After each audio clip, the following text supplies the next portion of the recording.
Oke, Pak. Oke. Assalamualaikum warahmatullahi wabarakatuh. Ketemu lagi kita di channel Retail Team Sejahtera Indonesia. Channel ini memang khusus kita bicarakan tentang hal-hal yang berkaitan dengan retail, baik itu retail tradisional maupun retail modern.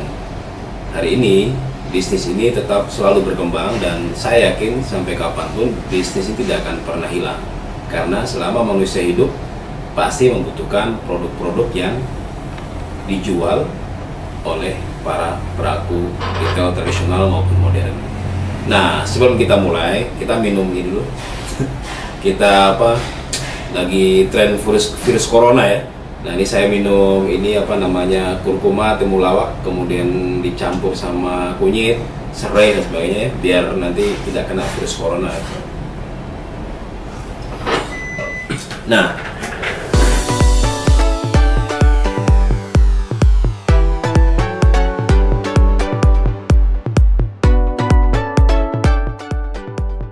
kemarin kita sempat bicara tentang persoalan, ya ini agak sedikit nyelekit ya. Sebenarnya banyak pemain retail lokal tradisional biasanya ini lebih rata-rata kepada pelaku retail tradisional. Saya kemarin bilang orang miskin tapi sombong. Nah, itu maksudnya apa?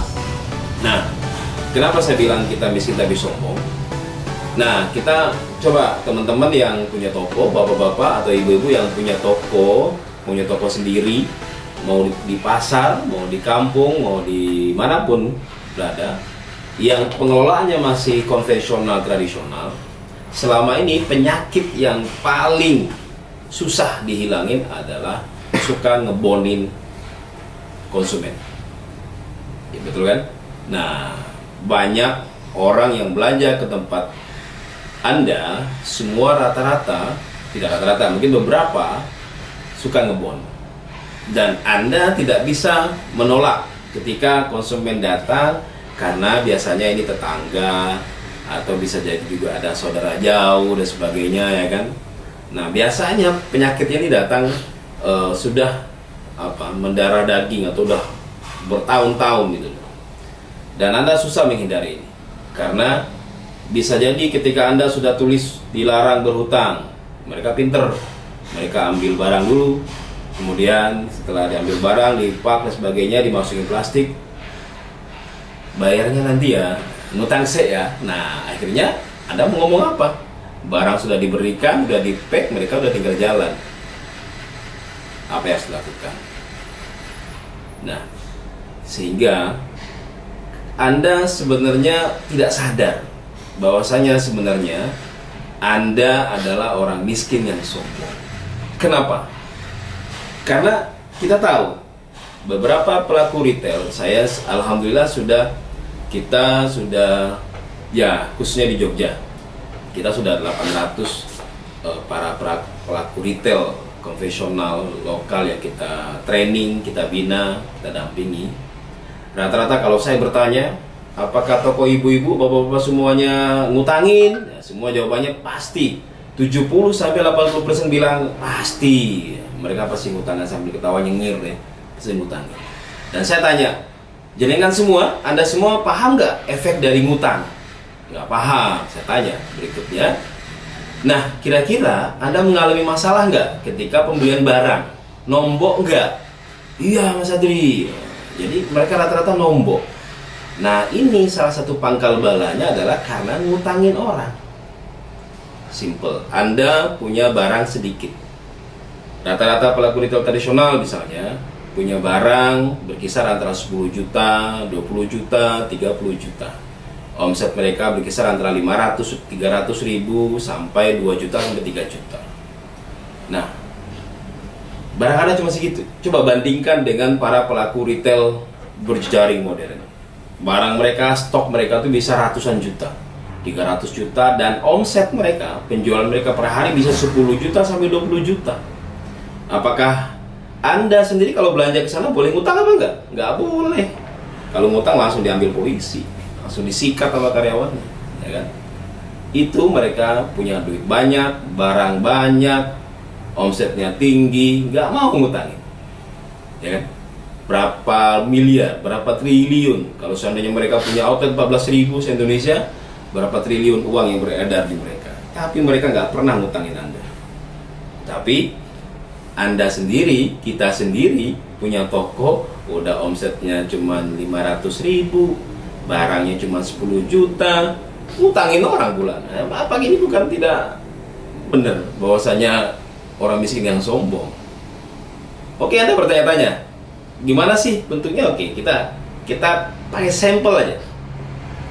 Anggaplah satu hari omset Anda 500.000 rupiah.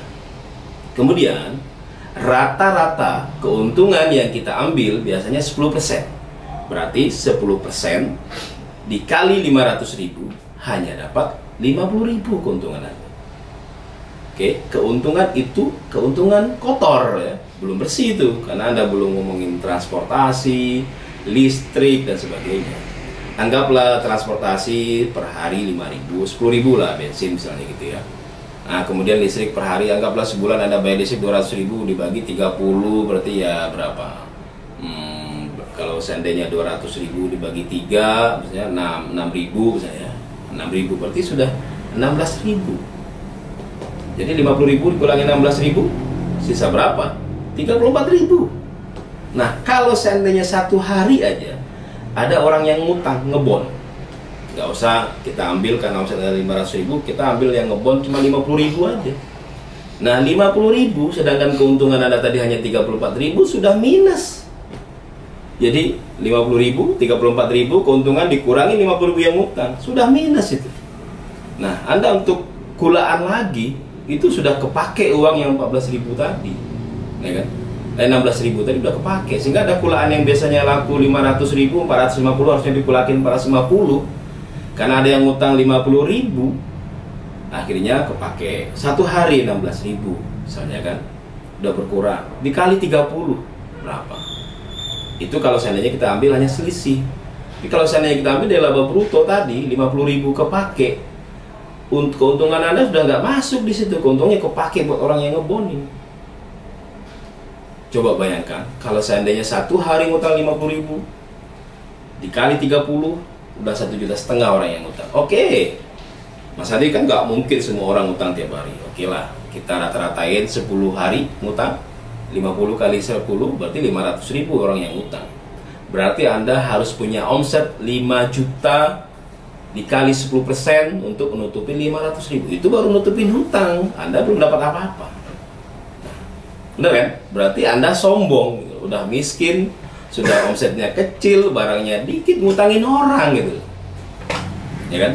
Nah, oh ada pertanyaan, ada pernyataan soalnya. Mas Adri, kita ini kan hidup di berumah bertetangga, kita harus baik sama orang lain, kita ya namanya mereka mutu ya kasihan lah ya kan. Nah, ini yang salah. Konteksnya begini, kalau bisnis is bisnis. Ketika Anda ingin menolong, jadi gini, ada dua. Yang pertama, diutangin. Anda berharap hutang ini kembali. Kemudian ditagih, dia marah-marah. Anda sakit hati, ya kan, gondok. Nah, habis gondok, lama-kelamaan, stroke, ya kan. Nah, jadi, bertahun-tahun kayak gini.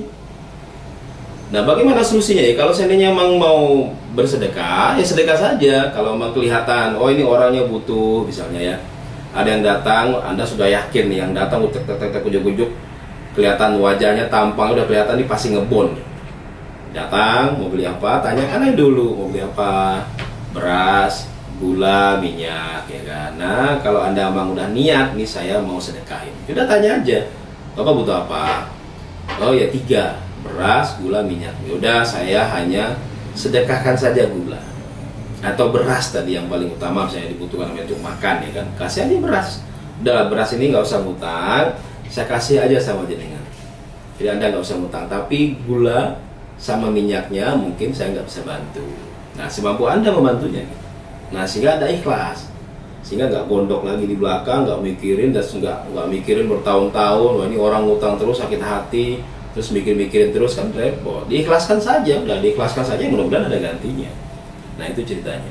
Kalau memang ingin Anda bicara tentang konteks sosial atau ibadah. Nah, jadi dalam artinya bantuan sosial ya. Jadi ketika Anda ingin bersedekah ya silakan aja, boleh. Tapi jangan dicampur adukan sedekah. Oh, ujung-ujung nggak bisa ditagih, udah marah-marah, udah sedekahin aja. Kan awal-awal udah marah, mendingan dari awal ikhlas aja, sudah selesai. Nah, oke. Nah, jadi kalau konteks saya bilang ini orang miskin tapi sombong ini rata-rata begini. Dan saya sangat yakin tidak, sangat kecil kemungkinan model toko-toko yang kayak gini ini berkembang pesat. Makanya saya lihat, memang kita lihat perkembangan toko retail tradisional itu bertahannya lama, betul. Memang bertahan ada 10 tahun, 20 tahun, tapi tidak ada perubahan. Tokonya biasanya ukurannya 3x4 ya, sampai 10 tahun 3x4 aja, barangnya itu aja, karena dia gali lubang tutup lubang. Akhirnya apa yang terjadi? Ngutang ke bank, atau ngutang ke rentenir, atau ngutang ke koperasi untuk nutupin barang. Jadi setahun jualan, setahun ngutang lagi, setahun jualan, setahun ngutang lagi. Nah, ini kan penyakit gitu. Sedangkan Anda kalau ngutang ke bank nggak bisa bayar, pasti banknya nagih terus. Dan Anda akan beralasan, wah saya nggak bisa bayar, mas, saya diutangin banyak orang. Apakah orang banknya mau mengerti? Tidak mungkin. Yang ngutang adalah Anda, bukan yang ngutang ke toko Anda. Mereka nggak peduli. Nah, jadi kasihanilah diri Anda sendiri. Kenapa?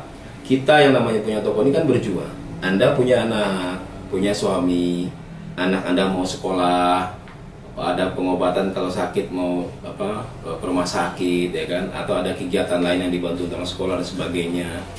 Bilanglah sama orang yang belanja di sana, dilarang ngebon karena toko saya masih berjuang. Nah, kalau saya di pelatihan saya pasti bilang, cantumkan aja tulisan dilarang berhutang, kasihanilah diri saya karena kami pun juga berjuang untuk hidup ya. Jadi jangan kita yang kasihan ke konsumen, karena coba bayangkan ada 10 orang yang ngutang sama Anda, ada 10 orang yang ngutang ke toko Anda, kemudian suatu saat toko Anda barangnya berkurang, terus Anda panggil semua orang, 10 orang nih, Mas, Mbak, Bapak, ini toko saya kurang barangnya, tolong dibantu. Mau nggak mereka bantu? Saya yakin itu sangat kecil kemungkinan mereka mau bantu. Nah, sekarang ketika Anda membantu, mereka bantu lagi, it's okay gitu kan. Tapi persoalannya ketika toko Anda kurang barang, ada tagihan dari bank, ada tagihan dari mana-mana, mereka nggak peduli gitu. Nah, ini kan nggak bagus. Nah, jadi konsep bersosial gitu, saling tolong menolong itu nggak jalan di situ. Makanya lebih baik ikhlaskan saja, clear di sana. Semampu Anda melakukannya, jangan dipaksain. Kalau omset 500.000 ya Anda ingin bayangkan, oh saya dapat 50.000 satu hari, ya udah saya mau sedekahkan 10.000 ya monggo aja, berarti 10.000 ya misalnya kayak setengah liter beras, setengah kilo gula misalnya kayak gitu ya. Kalau misalnya Anda niatkan, udah saya beras misalnya kan harganya 11.000, setengahnya kan 5.500. Nah, kemudian gula misalnya harganya berapa? Nah, kalau seandainya gula sekarang sudah 20.000, berarti setengahnya 10.000, berarti seperempatnya 5.000, ya udah 5.500 tambah 5.000 11.000, ya udah Anda sedekahkan aja beras dan gula, setengah ditambah seperempat gula, ya kan? Nah, itu Anda tidak sombong, berarti Anda orang miskin yang keren kalau kayak gitu. Kalau tadi posisinya sombong karena ngutangin orang, sedangkan Anda sendiri tidak mampu gitu, memaksakan diri untuk ngutangin orang. Akhirnya toko yang Anda kelola bertahun-tahun Anda akan gali lubang, tutup lubang, sehingga tidak akan berkembang. Ada lagi pertanyaan yang berikutnya. Mas Andri, kalau saya nggak ngutangin orang, saya takut usaha toko saya nggak laris. Nah, ini penyakit juga. Ini sebuah mindset dan pola pikir yang salah. Coba sekarang lihat, perhatikan. Toko berjejaring yang branded, yang terkenal itu, mereka nggak ngutangin orang, laris nggak? Bahkan semakin laris. Toko mereka bahkan semakin banyak.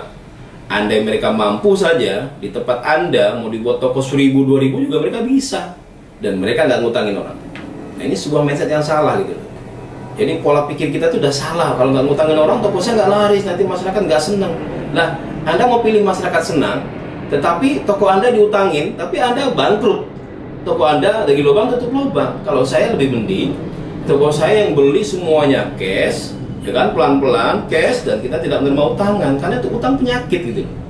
Jadi, oke, 500.000, ya udah 300.000 turun omset saya, tapi 300.000 ini clear penjualan Anda dan nggak ada yang ngutang, sehingga Anda bisa ngelola 300.000, berarti keuntungan saya 30.000, berarti belanja Anda bisa 270.000 per hari, belanjakan lagi, sehingga semakin meningkat. Nah, kalau yang tadi gimana? Utang semakin habis, modal semakin terkuras. Kalau ini nggak ada modal yang terkuras kalau Anda bisa mengelola keuangannya. Nah, kalau mau tentang mengelola keuangan laba bruto, kemarin saya sudah sampaikan. Jadi kalau sekarang hari ini kita hanya bahas tentang ya konsep orang miskin yang sombong. Nah, jadi Anda udah tahu ya bahwasanya kenapa saya bilang orang miskin sombong. Kalau bertahun-tahun kita membina pelaku retail lokal, ini penyakit yang paling parah, sehingga toko mereka tidak pernah berkembang. Kita juga ada beberapa dari peserta itu, ada beberapa yang memang mereka sangat tegas dan mereka berani bahwasanya toko mereka nggak boleh ngutang. Itu penjualan mereka semakin baik dan mereka mengelola semakin bagus. Mereka juga nggak perlu uang bank ya. Kalau pakai uang bank benar-benar untuk menambah permodalan dan toko mereka, stok mereka semakin bertumbuh gitu loh. Nah, ini beda sama Anda tadi, stoknya 10 juta habis, pinjaman 10 juta lagi barangnya. Kalau mereka beda, kalau yang nggak ngutangin ini semakin bertumbuh mereka stoknya. Jadi inilah konteksnya kenapa saya bilang tadi orang miskin yang sombong itu karena modalnya sudah cekak dikit, modalnya pon-potan, kemudian omsetnya juga kecil ya kan, kebutuhan rumah tangga juga banyak, malah ngutangin orang pula kerjaannya. Nah, ini kan nggak benar. Beda loh konsep sedekah. Ini saya garis bawahi lagi ya, konsep ngutangin dengan konsep sedekah itu berbeda. Nah, kalau Anda memang benar-benar ingin sedekah, sedekah saja. Kalau ingin ngutangin orang, stop ngutang dari sekarang. Jadi beberapa anggota pelatihan saya yang beberapa peserta sudah melakukan hal yang sama. Bikin, bagaimana caranya Mas Adri? Ya, hari ini coba bikin pakai kertas. Toko ini dilarang hutang, please. Nah, gitu kan, please jangan hutang, tolong jangan hutang. Karena saya boleh aja kasih, karena saya butuh uang buat anak saya sekolah, saya butuh uang untuk hidup kami, kan gitu. Jangan berhutang, please. Nah, kalau Anda butuh, kasih catatan, kalau Anda memang membutuhkan, nggak bisa makan hari ini, silakan, kami menyediakan sedekah. Nah, gitu kan, tapi semampu kami. Nah, ini Anda nggak akan menjadi sombong, berarti Anda jadi miskin yang luar biasa hebat. Dalam kondisi yang tidak baik, terlalu bagus, Anda bisa sedekah, itu luar biasa. Jadi beda ya konteksnya. Orang miskin yang semua saya bilang ini adalah tadi dengan konsep sedekah. Nah, jadi mudah-mudahan ini jadi perhatian bagi Anda semua. Mulai saat ini kalau sudah ngeliat video ini, kalau bisa besok langsung lakukan. Toko saya tidak boleh berhutang, mohon maaf. Nah, jadi berhutang tidak dibolehkan di sini. Atau kasih tulisan lebih bagus juga, malu dong ngutang, nah, itu juga boleh, silakan aja. Dan jangan takut bahwasanya ketika Anda nggak ngutangin orang, toko Anda akan anjlok omsetnya. Jangan takut, karena kalau kita bicara konteks agama, semua agama pun mengajarkan siapa yang ikhtiarnya maksimal, siapa yang usahanya maksimal, Anda upgrade ilmu terus ya kan, Anda lakukan dengan sebaik-baiknya. Misalnya kemarin yang sampai saya berikan tips, misalnya bukanya udah pagi dari subuh, tutupnya udah paling malam ya kan, nggak mungkin toko Anda nggak laku, itu sangat nonsens. Pelayanan Anda bagus, suka senyum, kemudian tokonya buka dari subuh sampai malam, nggak mungkin. Kalau seandainya nggak laku juga, Anda boleh nggak percaya sama Tuhan. Karena Allah sudah menjanjikan, Tuhan sudah menjanjikan bahwasanya semua orang yang bekerja keras, maksimal, dan selalu mengupgrade keilmuannya, pasti diberikan rezeki yang baik. Kalau seandainya itu janji Allah, dan janji Allah itu pasti. Ya, kalau konteks dalam agama Islam ya, nah, agama lain saya yakin juga pasti mengajarkan hal yang sama. Semua orang yang bekerja keras, maksimal, ikhtiarnya oke, pasti mendapatkan omset. Nah, yang tadi itu penyakit. Nah, penyakit kita satu persatu kita selesaikan. Oke, guys. Nah, ini dalam konteks miskin itu sombong, artinya itu. Makanya jangan lagi buat pola berhutang di toko Anda, karena sangat kecil kemungkinan toko Anda akan berubah. Mulailah dari hal yang kecil, walaupun efeknya besar menurut Anda, ketakutan Anda luar biasa, tapi ini hal yang kecil. Jadi hutang dihindarkan, dihilangkan dulu. Nah, jadi mudah-mudahan toko Anda berubah dari 500.000 turun sebentar 400.000, nanti naik ke 600.000, 700.000, 800.000, karena Anda bisa mengelola uang dengan baik. Oke, terima kasih. Nah, kita minum jus corona dulu.